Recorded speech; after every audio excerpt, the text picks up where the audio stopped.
ਵਾਹਿਗੁਰੂ ਜੀ ਕਾ ਖਾਲਸਾ ਵਾਹਿਗੁਰੂ ਜੀ ਕੀ ਫਤਿਹ। ਆਪਾਂ ਗਿਆਨੀ ਸੰਤ ਸਿੰਘ ਜੀ ਮਸਕੀਨ ਜੀ ਹੁਣਾਂ ਦੀ ਲਿਖੀ ਹੋਈ ਕਿਤਾਬ ਦੇਸ਼ ਵਿਦੇਸ਼ ਦੇ ਗੁਰਦੁਆਰਿਆਂ ਦਾ ਪ੍ਰਬੰਧਕੀ ਢਾਂਚਾ ਤੇ ਪ੍ਰਚਾਰਕ ਸ਼੍ਰੇਣੀ ਲੜੀਵਾਰ ਪੜ੍ਹਦੇ ਆ ਰਹੇ ਹਾਂ। 24 ਪੰਨੇ ਆਪਾਂ ਪੜ੍ਹ ਚੁੱਕੇ ਹਾਂ। 25 ਨੰਬਰ ਤੋਂ ਅੱਜ ਆਪਾਂ ਸ਼ੁਰੂ ਕਰਨਾ ਹੈ ਤੇ ਇਸ ਦਾ ਹੈਡਿੰਗ ਹੈ ਦੇਸ਼ ਦੇ ਗੁਰਦੁਆਰੇ। ਆਓ ਸ਼ੁਰੂ ਕਰਦੇ ਹਾਂ। ਹਰ ਇਲਾਕੇ ਦੀ ਆਬੋ ਹਵਾ ਤੇ ਮਿੱਟੀ ਦੀ ਤਾਸੀਰ ਵੱਖ-ਵੱਖ ਹੁੰਦੀ ਹੈ। ਭਾਰਤ ਹਜ਼ਾਰਾਂ ਸਾਲ ਤੱਕ ਧਰਮ ਦੀ ਹਵਾ ਵਿੱਚ ਜੀਵਿਆ ਹੈ। ਇੱਕ ਲਹਿਰ ਜਿਵੇਂ ਕਈ ਲਹਿਰਾਂ ਨੂੰ ਜਨਮ ਦਿੰਦੀ ਹੈ, ਇਵੇਂ ਹੀ ਇੱਕ ਜੁੜੀ ਹੋਈ ਆਤਮਾ ਕਈਆਂ ਲਈ ਜੁੜਨ ਦੀ ਪ੍ਰੇਰਨਾ ਬਣ ਜਾਂਦੀ ਹੈ।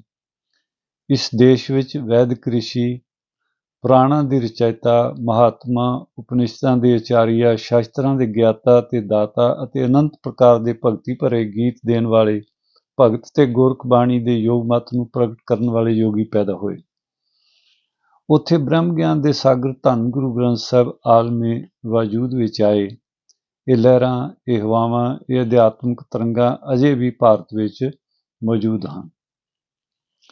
ਜਿਸ ਕਰਕੇ ਦੇਸ਼ ਵਿੱਚ ਬਹੁ ਪ੍ਰਕਾਰੀ ਸਮੱਸਿਆਵਾਂ ਦੇ ਹੁੰਦਿਆਂ ਹੋਏ ਵੀ ਧਰਮ ਦੀ ਉਮੰਗ ਤੇ ਤੜਪ ਮੌਜੂਦ ਹੈ, ਜਿਸ ਦਾ ਸਦਕਾ ਅਜੇ ਵੀ ਗੁਰਦੁਆਰਿਆਂ ਵਿੱਚ ਤੇ ਅਨਮਤ ਦੇ ਧਰਮ ਮੰਦਰਾਂ ਵਿੱਚ ਧਰਮ ਪ੍ਰੇਮੀਆਂ ਦੇ ਇਕੱਠ ਦਿਖਾਈ ਦਿੰਦੇ ਹਨ। ਦੇਸ਼ ਦੇ ਵੱਡੇ ਵੱਡੇ ਸ਼ਹਿਰਾਂ ਦੇ ਵੱਡੇ ਗੁਰਦੁਆਰੇ, ਜਿੱਥੇ ਆਰਥਿਕ ਆਮਦਨ ਦੇ ਅੰਬਾਰ ਲੱਗਦੇ ਹਨ, ਸਿੱਧੇ ਰੂਪ ਵਿੱਚ ਰਾਜਨੀਤਿਕ ਲੋਕਾਂ ਦੇ ਪ੍ਰਬੰਧ ਅਧੀਨ ਹਨ। ਧੰਨ ਗੁਰਦੁਆਰਿਆਂ ਦੇ ਧਰਮ ਪ੍ਰਚਾਰ ਤੇ ਗਰੀਬਾਂ ਦੀ ਉਸਾਰੀ ਲਈ ਸੀ। ਧੰਨ ਗੁਰੂ ਗੋਬਿੰਦ ਸਿੰਘ ਮਹਾਰਾਜ ਦਾ ਕਹਿਣਾ, ਗਰੀਬ ਦਾ ਮੂੰਹ ਗੁਰੂ ਦੀ ਗੋਲਕ ਹੈ, ਪਰ ਇਹ ਧਰਮ ਪ੍ਰਚਾਰ ਤੇ ਗਰੀਬਾਂ ਦੀ ਉਸਾਰੀ ਲਈ ਪੂਰਨ ਤੌਰ ਤੇ ਸਹੀ ਤਰੀਕੇ ਨਾਲ ਖਰਚ ਨਹੀਂ ਹੋ ਰਿਹਾ। ਜਦ ਕਿ ਇਤਿਹਾਸਕ ਸਥਾਨ ਤੇ ਹੋਰ ਵੱਡੇ ਵੱਡੇ ਗੁਰਦੁਆਰੇ ਸਾਰੇ ਦੇਸ਼ ਵਿੱਚ ਹਨ, ਪਰ ਦੇਸ਼ ਦੇ ਕੋਨੇ-ਕੋਨੇ ਵਿੱਚ ਧਰਮ ਪ੍ਰਚਾਰ ਤੇ ਪ੍ਰਸਾਰ ਦਿਖਾਈ ਨਹੀਂ ਦਿੰਦਾ। ਚੋਟੀ ਦੇ ਧਨਾੜ ਤੇ ਅਤਿਅੰਤ ਦੁਨੀਆਦਾਰੀ ਵਿੱਚ ਮਸਰੂਫ ਤੇ ਰਾਜਨੀਤਿਕ ਲਾਭ ਰੱਖਣ ਵਾਲਿਆਂ ਕੋਲ ਧਰਮ ਪ੍ਰਚਾਰ ਲਈ ਸਮਾਂ ਹੀ ਨਹੀਂ ਹੈ। ਪ੍ਰਚਾਰਕ ਐਸੇ ਮਾਹੌਲ ਵਿੱਚ ਦਿਸ਼ਾਹੀਨ ਹੋ ਕੇ ਸਿਰਫ ਆਪਣੀ ਉਪਜੀਵਕਾ ਤੱਕ ਹੀ ਸੀਮਿਤ ਰਹਿ ਗਏ ਹਨ। ਕਾਰ ਸੇਵਾ ਵਾਲੇ ਮਹਾਂਪੁਰਸ਼ ਬਾਬਿਆਂ ਦੇ ਰਾਹੀਂ ਇਹਨਾਂ 5 ਦਹਾਕਿਆਂ ਵਿੱਚ ਗੁਰਦੁਆਰਿਆਂ ਦੀਆਂ ਮਹਾਨ ਤੇ ਸੁੰਦਰ ਇਮਾਰਤਾਂ ਉਸਾਰੀਆਂ ਹਨ ਤੇ ਇਹਨਾਂ ਦੀ ਲੋੜ ਵੀ ਸੀ, ਲੇਕਿਨ ਧਰਮ ਪ੍ਰਚਾਰ ਤੇ ਧਾਰਮਿਕ ਉਮੰਗ ਤੋਂ ਬਿਨਾਂ ਇਹ ਇਮਾਰਤਾਂ ਸਤਸੰਗ ਤੋਂ ਖਾਲੀ ਹਨ। ਕੁਝ ਬਾਬਿਆਂ ਨੇ ਤਾਂ ਕੁਝ ਅਸਥਾਨਾਂ ਤੇ ਅਸਥਾਈ ਕਬਜ਼ਾ ਕਰਕੇ ਆਪਣੀ ਸਵਾਰਥ ਸਿੱਧੀ ਦਾ ਆਧਾਰ ਬਣਾ ਲਿਆ ਹੈ। ਭਾਵੇਂ ਸਿੱਖਾਂ ਵਿੱਚ ਸਿੱਖੀ ਉਤਸ਼ਾਹ ਦਾ ਘਾਟਾ ਨਹੀਂ, ਪਰ ਇਹ ਉਤਸ਼ਾਹ ਦਿਸ਼ਾਹੀਨ ਹੈ। ਕਾਰ ਸੇਵਾ ਵਾਲੇ ਬਾਬੇ ਵੀ ਪ੍ਰਭੂ ਸਿਮਰਨ, ਪ੍ਰਭੂ ਗਿਆਨ ਤੇ ਸਿੱਖੀ ਨੂੰ ਦੂਰ ਦੂਰ ਫੈਲਾਉਣ ਵਿੱਚ ਨਾ ਹੀ ਸਮਾਂ ਕੱਢ ਸਕੇ ਅਤੇ ਨਾ ਹੀ ਉਹਨਾਂ ਦਾ ਕੋਈ ਐਸਾ ਮਨੋਰਥ ਦਿਖਾਈ ਦਿੰਦਾ ਹੈ। ਲੇਕਿਨ ਕੁਝ ਬਾਬਿਆਂ ਨੇ ਬੜੀ ਲਗਨ ਤੇ ਮਿਹਨਤ ਨਾਲ ਇਤਿਹਾਸਕ ਸਥਾਨਾਂ ਦੀ ਮਹਾਨ ਉਸਾਰੀ ਕਰਕੇ ਦੇਸ਼ ਦੇ ਸਾਹਮਣੇ ਜੋ ਗੁਰਮਤਿ ਇਤਿਹਾਸ ਦੀਆਂ ਝਲਕੀਆਂ ਪੇਸ਼ ਕੀਤੀਆਂ ਹਨ, ਉਹਨਾਂ ਅੱਗੇ ਸਿਰ ਝੁਕਦਾ ਹੈ। ਇਹ ਸਾਰੀ ਈਸਾਈ ਮਿਸ਼ਨਰੀ ਗਰੀਬ ਦੇ ਮੂੰਹ ਵਿੱਚ ਰੋਟੀ ਦੀ ਬੁਰਕੀ ਨਾਲ ਈਸਾਈਅਤ ਨੂੰ ਪਿਲਾ ਰਹੇ ਹਨ। ਅਸੀਂ ਗੁਰੂ ਨਾਨਕ ਦੀ ਗੁਰੂ ਕੀ ਗੋਲਕ ਗਰੀਬ ਦੇ ਮੂੰਹ ਵਿੱਚ ਪਾਉਣ ਵਿੱਚ ਸਮਰੱਥ ਰਹੇ ਹਾਂ। ਅਸੀਂ ਗੁਰੂ ਕੀ ਗੋਲਕ ਨੂੰ ਗਰੀਬ ਦੇ ਮੂੰਹ ਵਿੱਚ ਪਾਉਣ ਵਿੱਚ ਅਸਮਰੱਥ ਰਹੇ ਹਾਂ। ਦੇਸ਼ ਦਾ ਸਾਰਾ ਪ੍ਰਬੰਧਕੀ ਢਾਂਚਾ ਇਸ ਪੱਖੋਂ ਉਤਸ਼ਾਹਹੀਨ ਤੇ ਦਿਸ਼ਾਹੀਨ ਦਿਖਾਈ ਦਿੰਦਾ ਹੈ। ਉਦਾਸੀ ਨਿਰਮਲੇ ਖੁਦ ਪ੍ਰਚਾਰਕ ਸਨ ਤੇ ਖੁਦ ਪ੍ਰਬੰਧਕ ਸਨ, ਜਿਸ ਕਰਕੇ ਗੁਰਮਤਿ ਦਾ ਪ੍ਰਚਾਰ ਭਾਰਤ ਦੇ 68 ਤੀਰਥਾਂ ਤੋਂ ਲੰਘ ਦੇਸ਼ ਦੀਆਂ ਸਰਹੱਦਾਂ ਨੂੰ ਪਾਰ ਕਰ ਅਫਗਾਨਿਸਤਾਨ ਤੱਕ ਜਾ ਪਹੁੰਚਿਆ ਸੀ। ਪਰ ਹੁਣ ਦੇ ਪ੍ਰਬੰਧਕ ਪ੍ਰਚਾਰ ਗਿਆਨ ਤੋਂ ਹੀਣੇ ਹਨ ਤੇ ਉਹਨਾਂ ਕੋਲ ਸਮਾਂ ਵੀ ਨਹੀਂ ਤੇ ਸ਼ਾਇਦ ਉਹਨਾਂ ਦਾ ਇਹ ਮੁੱਦਾ ਵੀ ਨਹੀਂ। ਅਤੇ ਜਿਹੜੇ ਪ੍ਰਚਾਰਕ ਤੇ ਪ੍ਰਬੰਧਕ ਹਨ ਵੀ, ਉਹਨਾਂ ਵਿੱਚ ਵੀ ਬਹੁਤੇ ਆਰਥਿਕ ਤਲ ਤੇ ਕਮਜ਼ੋਰ ਹਨ। ਕੁਝ ਪ੍ਰਚਾਰਕਾਂ ਦਾ ਮੁੱਦਾ ਸਿਰਫ ਆਪਣੀ ਉਪਜੀਵਕਾ ਹੀ ਹੈ। ਪ੍ਰਚਾਰਕ ਪ੍ਰਚਾਰ ਦੇ ਸੰਬੰਧ ਵਿੱਚ ਪ੍ਰਬੰਧਕੀ ਢਾਂਚੇ ਨੂੰ ਸਲਾਹ ਦੇਣ ਦਾ ਯਤਨ ਹੀ ਨਹੀਂ ਕਰਦਾ। ਪ੍ਰਬੰਧਕ ਸਲਾਹ ਮਸ਼ਵਰਾ ਲੈ ਸਕੇ ਪ੍ਰਚਾਰਕਾਂ ਨੂੰ ਇਸ ਯੋਗ ਹੀ ਨਹੀਂ ਸਮਝਦਾ ਅਤੇ ਇਸ ਤਰ੍ਹਾਂ ਸਹਿਜੇ ਸਹਿਜੇ ਦੋਵੇਂ ਦਿਸ਼ਾਹੀਨ ਹੋ ਕੇ ਮਾਲਕਾਂ ਤੇ ਨੌਕਰਾਂ ਦੇ ਸੰਬੰਧਾਂ ਤੱਕ ਹੀ ਸੀਮਿਤ ਰਹਿ ਜਾਂਦੇ ਹਨ। ਦੇਸ਼ ਦੇ ਗੁਰਦੁਆਰਿਆਂ ਦੀ ਅਜਿਹੀ ਹਾਲਤ ਅੱਜ ਵਿਆਪਕ ਤੌਰ ਤੇ ਦਿਖਾਈ ਦੇ ਰਹੀ ਹੈ। ਅਜੋਕੇ ਸਮੇਂ ਵਿੱਚ ਜਿੱਥੇ ਪ੍ਰਬੰਧਕਾਂ ਦਾ ਹੰਕਾਰ ਚਰਮ ਸੀਮਾ ਤੇ ਹੈ, ਉੱਥੇ ਪ੍ਰਚਾਰਕਾਂ ਦਾ ਸਵਾਰਥ ਵੀ ਸਿਖਰ ਤੇ ਪੁੱਜਿਆ ਹੋਇਆ ਹੈ। ਪ੍ਰਬੰਧਕ ਸ਼੍ਰੇਣੀ ਮੇਰੇ ਦੇਖੇ 4 ਸ਼੍ਰੇਣੀਆਂ ਵਿੱਚ ਵੰਡੀ ਹੋਈ ਹੈ। ਪ੍ਰਥਮ ਸ਼੍ਰੇਣੀ ਵਿੱਚ ਉਹ ਪ੍ਰਬੰਧਕ ਆਉਂਦੇ ਹਨ ਜੋ ਗੁਰਮਤ ਦੀ ਸੂਝ ਤੇ ਪ੍ਰਚਾਰ ਦੀ ਲਗਨ ਰੱਖਦੇ ਹਨ। ਪ੍ਰਬੰਧਕੀ ਢਾਂਚੇ ਵਿੱਚ ਉਹ ਉਂਗਲੀਆਂ ਤੇ ਗਿਣੇ ਜਾਣ ਵਾਲੇ ਹਨ। ਇਹ ਅੰਦਾਜ਼ਨ 1% ਹਨ। ਦੂਜੀ ਸ਼੍ਰੇਣੀ ਵਿੱਚ ਧਨਾਢ ਤਬਕਾ ਆਉਂਦਾ ਹੈ, ਜੋ ਧਨ ਦੇ ਦਾਨ ਦੇ ਆਸਰੇ ਤੇ ਇਸ ਢਾਂਚੇ ਵਿੱਚ ਸ਼ਾਮਲ ਹੋਏ ਹਨ ਜਾਂ ਸ਼ਾਮਲ ਕੀਤੇ ਗਏ ਹਨ, ਪਰ ਇਹ ਤਬਕਾ ਆਪਣੇ ਕਾਰੋਬਾਰ ਵਿੱਚ ਇਤਨਾ ਮਸਰੂਫ ਹੈ ਕਿ ਗੁਰਮਤਿ ਗਿਆਨ ਤੇ ਸਤਸੰਗ ਦੇ ਪ੍ਰਬੰਧ ਦੀ ਦੇਖ ਰੇਖ ਲਈ ਇਹਨਾਂ ਕੋਲ ਸਮਾਂ ਨਹੀਂ ਹੈ। ਤੀਸਰੀ ਕੋਟੀ ਵਿੱਚ ਜੋ ਸਭ ਤੋਂ ਵੱਡਾ ਤਬਕਾ ਅੰਦਾਜ਼ਨ 60% ਹੋ ਸਕਦੇ ਹਨ, ਇਹ ਸਭ ਮੁਕੰਮਲ ਤੌਰ ਤੇ ਰਾਜਨੀਤਿਕ ਹਨ। ਗੁਰਦੁਆਰਿਆਂ ਨੂੰ ਸੀੜੀ ਬਣਾ ਕੇ ਰਾਜਨੀਤਿਕ ਪਦ ਪ੍ਰਤਿਸ਼ਠਾ ਹਾਸਲ ਕਰਨੀ ਜਾਂ ਗੁਰਦੁਆਰਿਆਂ ਦੀ ਸ਼ਕਤੀ ਨੂੰ ਵਰਤ ਕੇ ਹੁਕਮਰਾਨਾਂ ਤੱਕ ਪਹੁੰਚ ਹਾਸਲ ਕਰਨੀ, ਆਪਣੇ ਨਿੱਜੀ ਸਵਾਰਥ ਨੂੰ ਪ੍ਰਾਪਤ ਕਰਨਾ ਜਾਂ ਆਪਣੇ ਅਹੰਕਾਰ ਦੀ ਪੂਰਤੀ ਹੀ ਇਹਨਾਂ ਦਾ ਮੁੱਖ ਨਿਸ਼ਾਨਾ ਹੁੰਦਾ ਹੈ। ਇਸ ਤਰ੍ਹਾਂ ਦੇ ਪ੍ਰਬੰਧਕ ਦੇਸ਼ ਦੇ ਵੱਡੇ ਵੱਡੇ ਗੁਰਦੁਆਰਿਆਂ ਵਿੱਚ ਕਾਬਜ਼ ਹਨ, ਕਿਉਂਕਿ ਇਸੇ ਜਨ ਆਧਾਰ ਤੇ ਹੀ ਉਹ ਆਪਣੇ ਰਾਜਨੀਤਿਕ ਲਾਭ ਨੂੰ ਹਾਸਲ ਕਰਨ ਵਿੱਚ ਸਫਲ ਹੋ ਸਕਦੇ ਹਨ। ਸੰਗਤਾਂ ਅਤੇ ਸੰਸਾਰ ਦੀ ਗੁਰੂ ਤੇ ਪਦਾਰਥ ਤੱਕ ਪਹੁੰਚ ਹੋਵੇ, ਇਹ ਇਹਨਾਂ ਦਾ ਮਨੋਰਥ ਨਹੀਂ। ਖੁਦ ਸੱਤਾ ਤੇ ਸੱਤਾਧਾਰੀਆਂ ਤੱਕ ਕਿਵੇਂ ਪਹੁੰਚ ਹੋਵੇ, ਇਹ ਲਕਸ਼ ਹੁੰਦਾ ਹੈ। ਇਲੈਕਸ਼ਨ ਦੌਰਾਨ ਐਸੇ ਗੁਰਦੁਆਰੇ ਧਰਮ ਦੀ ਥਾਂ ਤੇ ਰਾਜਨੀਤਿਕ ਮਾਹੌਲ ਜ਼ਿਆਦਾ ਪ੍ਰਦਰਸ਼ਿਤ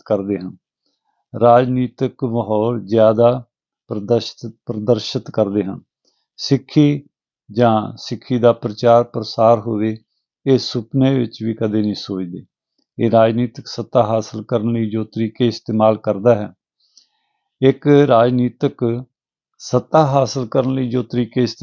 ਉਹ ਸਭ ਇਹ ਪ੍ਰਬੰਧਕ ਵਰਤਦੇ ਹਨ। ਈਸਵੀ ਸਦੀ ਦੇ ਆਦਿ ਤੋਂ ਘੁਟਨਿਆਂ ਦੇ ਬਲ ਜੋ ਰਾਜਨੀਤੀ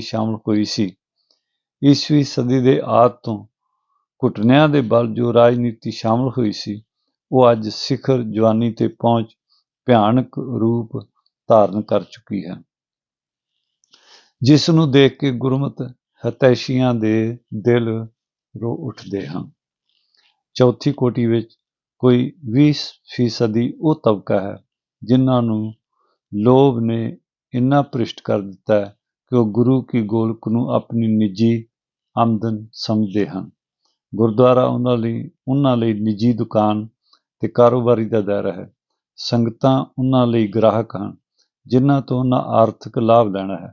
ਲੋਭ ਨੇ ਇਤਨਾ ਹਲਕਾਇਆ ਕਰ ਦਿੱਤਾ ਹੈ ਕਿ ਨਾਮ ਰਸ, ਗੁਰਬਾਣੀ ਰਸ, ਆਤਮਿਕ ਆਨੰਦ ਸਿਰਫ ਸੰਗਤ ਰੂਪੀ ਗ੍ਰਾਹਕਾਂ ਨੂੰ ਕਾਬੂ ਕਰਨ ਦਾ ਵਸੀਲਾ ਹਨ। ਉਹਨਾਂ ਦਾ ਆਪਣਾ ਕੋਈ ਭਰੋਸਾ ਨਹੀਂ। ਇਹ ਆਪਣੀ ਸਾਰੀ ਸ਼ਕਤੀ ਇਸ ਤਰ੍ਹਾਂ ਖਰਚ ਕਰਦੇ ਹਨ ਕਿ ਲੰਮੇ ਸਮੇਂ ਤੱਕ ਗੁਰੂ ਕੀ ਗੋਲਕ ਰਾਹੀਂ ਆਪਣੀਆਂ ਜੇਬਾਂ ਭਰਦੇ ਰਹਿਣ। ਇਹ 4 ਸ਼੍ਰੇਣੀਆਂ ਪ੍ਰਬੰਧਕੀ ਢਾਂਚੇ ਵਿੱਚ ਦਿਖਾਈ ਦਿੰਦੀਆਂ ਹਨ ਤੇ ਇਹੀ ਗੁਰਮਤਿ ਪ੍ਰਚਾਰ ਵਿੱਚ ਦੇਖਣ ਨੂੰ ਮਿਲਦੀਆਂ ਹਨ। 5ਵਾਂ, ਧਰਮ ਪ੍ਰਚਾਰ ਸ਼੍ਰੇਣੀ। ਧਰਮ ਪ੍ਰਚਾਰ ਸ਼੍ਰੇਣੀ ਨੂੰ 5 ਕੋਟੀਆਂ ਵਿੱਚ ਰੱਖਿਆ ਜਾ ਸਕਦਾ। ਪ੍ਰਥਮ ਕੋਟੀ ਵਿੱਚ ਸਾਧੂ ਸੰਤ ਅਤੇ ਡੇਰੇਦਾਰ ਆਉਂਦੇ ਹਨ। ਦੂਜੀ ਸ਼੍ਰੇਣੀ ਵਿੱਚ ਰਾਗੀ ਤੇ ਕੀਰਤਨੀਏ ਹਨ। ਤੀਜੀ ਸ਼੍ਰੇਣੀ ਵਿੱਚ ਕਥਾਕਾਰ ਤੇ ਗੁਰਬਾਣੀ ਵਿਆਖਿਆਕਾਰ ਹਨ। ਚੌਥੀ ਸ਼੍ਰੇਣੀ ਵਿੱਚ ਢਾਡੀ, ਕਵੀ, ਲੇਖਕ ਇਤਿਆਦਿਕ ਹਨ ਅਤੇ 5ਵੀਂ ਸ਼੍ਰੇਣੀ ਵਿੱਚ ਗ੍ਰੰਥੀ ਸ਼੍ਰੇਣੀ ਆਉਂਦੀ ਹੈ। ਗੁਰਮਤਿ ਵਿੱਚ ਇਹਨਾਂ ਦਾ ਯੋਗਦਾਨ ਤੇ ਜੀਵਨ ਸ਼ੈਲੀ ਮੈਂ ਪਾਠਕਾਂ ਦੇ ਸਾਹਮਣੇ ਆਪਣੇ ਅਨੁਭਵ ਦੇ ਆਧਾਰ ਤੇ ਰੱਖ ਰਿਹਾ ਹਾਂ। ਊੜਾ, ਸਾਧੂ ਸੰਤ ਅਤੇ ਡੇਰੇਦਾਰ। ਉਦਾਸੀਨ ਮਹਾਤਮਾ ਜੋ ਬਾਬਾ ਸ੍ਰੀ ਚੰਦ ਜੀ ਤੋਂ ਚੱਲੇ ਤੇ ਨਿਰਮਲੇ ਜੋ ਗੁਰੂ ਗੋਬਿੰਦ ਸਿੰਘ ਜੀ ਦੇ ਹਨ, ਗੁਰਮਤਿ ਦੇ ਵਗਦੇ ਦਰਿਆ ਨਾਲ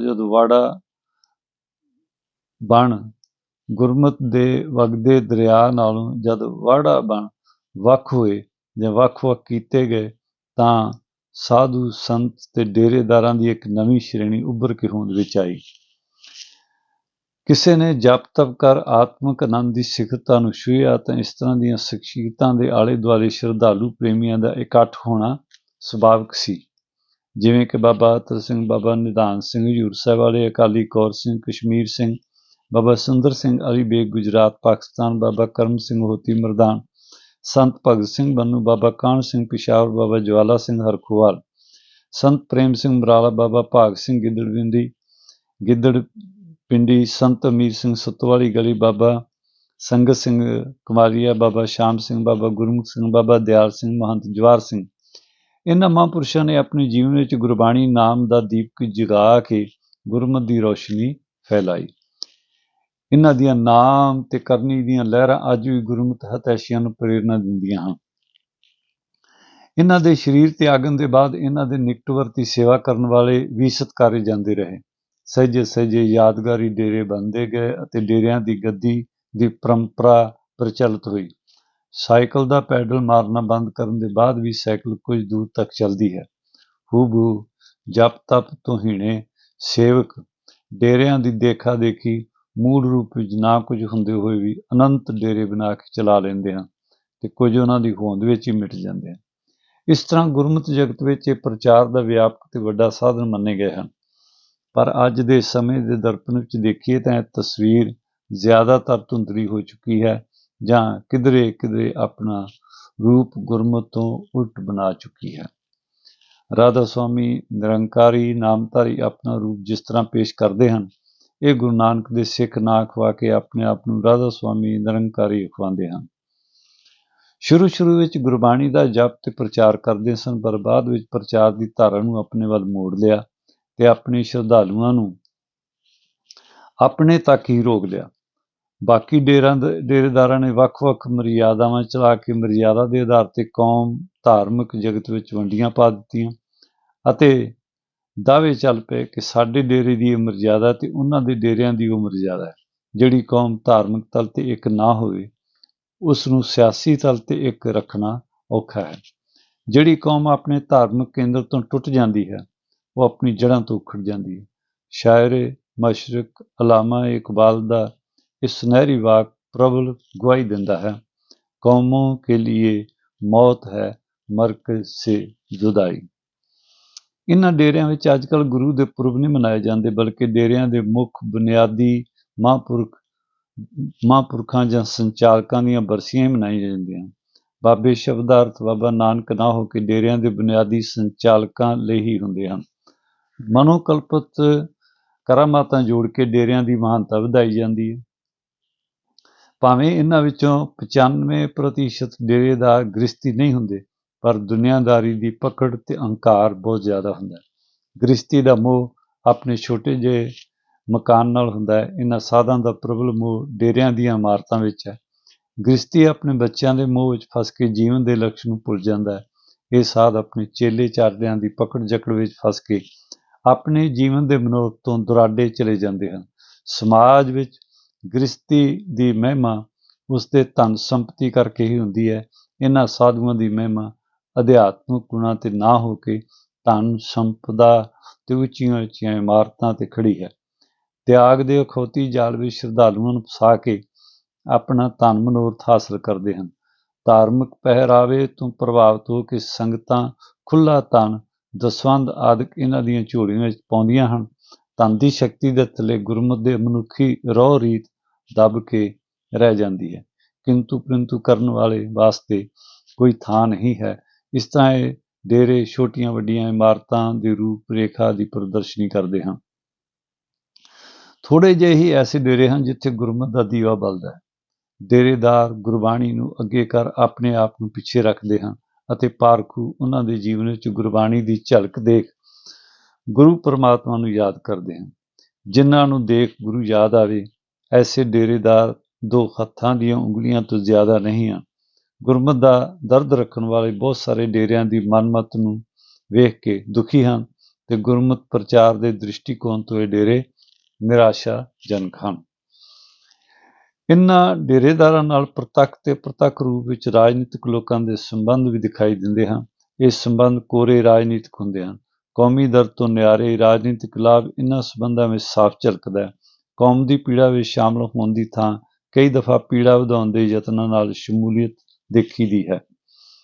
ਅੰਧੀ ਰਈਅਤ ਗਿਆਨ ਵਿਹੂਣੀ ਦੇ ਮਹਾਂਵਾਕ ਅਨੁਸਾਰ ਜ਼ਿਆਦਾਤਰ ਸੰਗਤਾਂ ਇਹਨਾਂ ਨਾਲ ਜੁੜ ਕੇ ਆਰਥਿਕ ਤੇ ਰਾਜਨੀਤਿਕ ਲਾਭ ਪਹੁੰਚਾਉਂਦੀਆਂ ਰਹਿੰਦੀਆਂ ਹਨ। ਡੇਰਿਆਂ ਦਾ ਸਾਰਾ ਪ੍ਰਬੰਧ ਡੇਰੇਦਾਰਾਂ ਦਾ ਆਪਣਾ ਹੁੰਦਾ ਹੈ। ਆਪਣੀ ਸ਼ਕਤੀ ਦੇ ਹੰਕਾਰ ਹੇਠ ਇਹ ਕੋਈ ਵੀ ਸੁਧਾਰੂ ਵਿਚਾਰ ਨੂੰ ਸੁਣਨ ਨੂੰ ਤਿਆਰ ਨਹੀਂ ਹੁੰਦੇ, ਬਲਕਿ ਆਪਣੀ ਸ਼ਕਤੀ ਨਾਲ ਸੁਧਾਰੂ ਵਿਚਾਰਾਂ ਦੀ ਦਰਵਾਜ਼ੇ ਬੰਦ ਕਰ ਲੈਂਦੇ ਹਨ।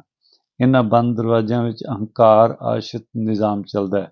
ਵੈਸੇ ਤਾਂ ਡੇਰੇ ਰੋਜ਼ ਹੀ ਰਾਜਨੀਤਿਕ ਲੜਾਈ ਦੀ ਖਿੱਚੋਤਾਣ ਤੋਂ ਬਾਲਾਤਰ ਹੁੰਦੇ ਹਨ, ਫਿਰ ਵੀ ਰਾਜਨੀਤਿਕ ਆਪਣੀ ਸਵਾਰਥ ਸਿੱਧੀ ਲਈ ਇਹਨਾਂ ਨੂੰ ਵਰਤ ਲੈਂਦੇ ਹਨ ਤੇ ਡੇਰੇਦਾਰ ਆਪਣਾ ਦਬਦਬਾ ਰੱਖਣ ਲਈ ਇਹਨਾਂ ਦੀ ਤਾਬਿਆ ਹੋ ਜਾਂਦੇ ਹਨ। ਨਿੱਜੀ ਦੇਖ ਰੇਖ ਹੋਣ ਕਰਕੇ ਲੰਗਰ ਰਿਹਾਇਸ਼ ਦਾ ਇੰਤਜ਼ਾਮ ਪ੍ਰਬੰਧਕੀ ਢਾਂਚੇ ਦੇ ਗੁਰਦੁਆਰਿਆਂ ਨਾਲੋਂ ਚੰਗਾ ਹੁੰਦਾ ਹੈ। ਪ੍ਰਾਚੀਨ ਨਿਰਮਲੇ ਤੇ ਉਦਾਸੀ ਸੰਪਰਦਾਇ ਦੇ ਹਟਦਿਆਂ ਹੀ ਇਹ ਡੇਰੇ ਆਲਮੇ ਵਜੂਦ ਵਿੱਚ ਆਏ। ਗੁਰਮਤਿ ਗਿਆਨ ਨਿਰਮਾਨਤਾ ਸਹਿਤ ਤੇ ਗੁਰੂ ਡੰਮ ਰਹਿਤ ਅਗਰ ਇਹ ਸਥਾਨ ਚੱਲਣ, ਗੁਰਮਤਿ ਗਿਆਨ ਨਿਰਮਾਨਤਾ ਸਹਿਤ ਤੇ ਗੁਰੂ ਡੰਮ ਰਹਿਤ ਅਗਰ ਇਹ ਸਥਾਨ ਚੱਲਣ ਤਾਂ ਅਰਦਾਸ ਹੈ ਕਿ ਡੇਰੇ ਗੁਰਮਤਿ ਦੇ ਗੁਲਿਸਤਾਨ ਵਿੱਚ ਵਾਧਾ ਕਰਦੇ ਰਹਿਣ, ਗੁਰਮਤਿ ਦੇ ਅਸਮਾਨ ਤੇ ਚੰਦ ਸੂਰਜ ਵਾਂਗ ਚਮਕਦੇ ਰਹਿਣ। ਪਰ ਜੇਕਰ ਗੁਰੂ ਡੰਮ ਤੇ ਫੋਕਾ ਹੰਕਾਰ ਲੋਭ ਆਸ਼ਰਿਤ ਚੱਲਦਾ ਪਖੰਡ ਜੇਕਰ ਇਹਨਾਂ ਡੇਰਿਆਂ ਵਿੱਚ ਪ੍ਰਚਲਿਤ ਹੁੰਦਾ ਰਿਹਾ ਤਾਂ ਗੁਰਮਤਿ ਮਾਰਗ ਲਈ ਅੱਗੇ ਚੱਲ ਕੇ ਇਹ ਬਹੁਤ ਵੱਡੇ ਰੋੜੇ ਸਾਬਤ ਹੋਣਗੇ। ਜਿਵੇਂ ਕਿ ਕੁਝ ਡੇਰੇ ਗੁਰੂ ਡੰਮ ਦਾ ਨਾਅਰਾ ਲਾ ਗੁਰਮਤਿ ਤੋਂ ਅਲੱਗ ਹੋ ਆਪਣੀ ਅਲੱਗ ਪਹਿਚਾਣ ਬਣਾ ਬੈਠੇ ਹਨ।